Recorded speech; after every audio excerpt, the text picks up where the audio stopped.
America Israel बमुकाबला Iran जंग छठे रोज़ में दाखिल हो चुकी है। 6 रोज़ गुजरने के बाद अभी भी हालात वैसे के वैसे ही हैं। मिज़ाइल्स आ रहे हैं, मिज़ाइल्स जा रहे हैं, ड्रोन्स लग रहे हैं, तबाही मच रही है। जानों का ज़िया जैसा कि जंगों में होता है वो हो रहा है और इंसानी हकूक़ की खिलाफ वर्जियाँ बाकायदगी से जारी व सारी हैं। बात करते हैं कुछ डिफरेंट न्यूज़ की, कुछ मुख्तलिफ ख़बरों की, जो कि इस जंगी ख़बरों में जो थोड़ी रूटीन से हट के हैं, उनकी बात करना चाह रहा हूँ।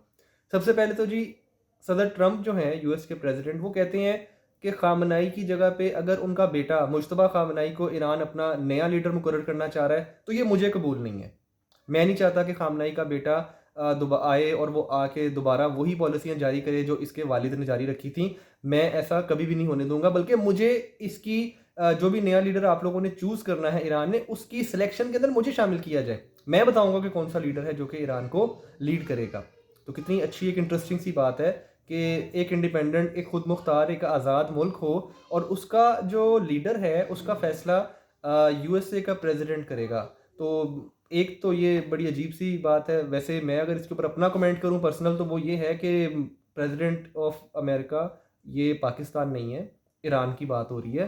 तो मेरा ख़्याल है कि ईरान खुद ही फ़ैसला कर लेगा कि उन्होंने किसको लीडर लगाना है। दूसरी बात जो थोड़ी-सी हट के है वो ये है कि जंग हो अमेरिका में, जंग हो अफ़्रीका में, जंग हो ऑस्ट्रेलिया में, जंग हो रशिया में या जंग हो मिडल ईस्ट में, हमेशा से पाकिस्तान को सफ़र करना पड़ता है। अब इस दफ़ा ये हुआ है कि पाकिस्तान की ऑयल की जो सप्लाई है उसमें कुछ डाउट्स क्रिएट कर दिए गए हैं। हमारे यहाँ के जो डीलर्स हैं, जो पेट्रोलियम प्रोडक्ट्स को डील करते हैं और सप्लाई करते हैं, वो कह रहे हैं कि पाकिस्तान के पास इस वक़्त सिर्फ़ 13 से 14 दिन के ज़खायर बाकी रह गए हैं। और ये जो जंग चल रही है, जैसा कि ये जंग जितना वक़्त गुज़रने के साथ-साथ लंबी होती जाएगी, उस तरह से ना सिर्फ़ पेट्रोल की कीमत में इज़ाफ़ा होगा, डीज़ल की कीमत में इज़ाफ़ा होगा, बल्कि एलएनजी जो कि पाकिस्तान कतर से लेता है, पाकिस्तान को वहाँ भी मुश्किलात का सामना करना पड़ सकता है। तो इस वक़्त जंग है ईरान की और अमेरिका की, और ट्रबल में पाकिस्तान आ गया है।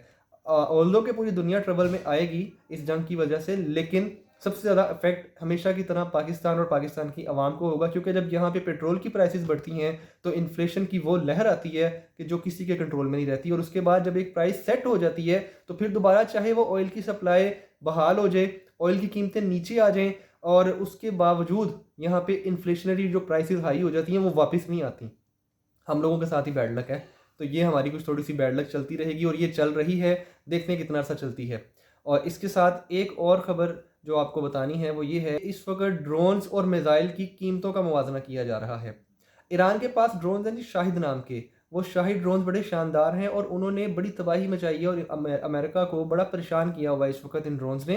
तो इन ड्रोन्स की जो मालियत है, इनकी जो कॉस्ट आती है वो $20,000 के करीब, यानी 20,000 से $30,000 के दरमियान में ये एक ड्रोन पड़ता है ईरान को। इसके मुकाबले पे जब ये ड्रोन भेजा जाता है, ईरान इसको जब लॉन्च करता है स्ट्राइक करने के लिए, तो अमेरिका ने जो अपनी डिफेंस शील्ड्स लगाई हुई हैं मिडल ईस्ट के अंदर, और जो इसराइल ने डिफेंस शील्ड्स लगाई हुई हैं, इनमें जो मिसाइल नस्ब किए हुए हैं वो कम से कम $4 मिलियन, यानी कि $40 लाख के हैं।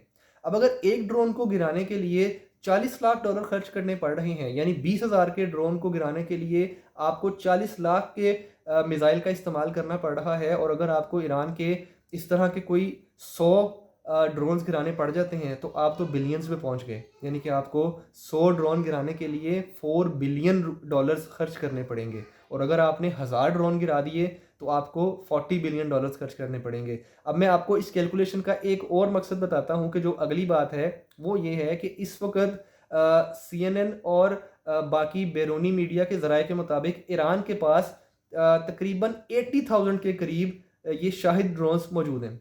80,000, 80,000।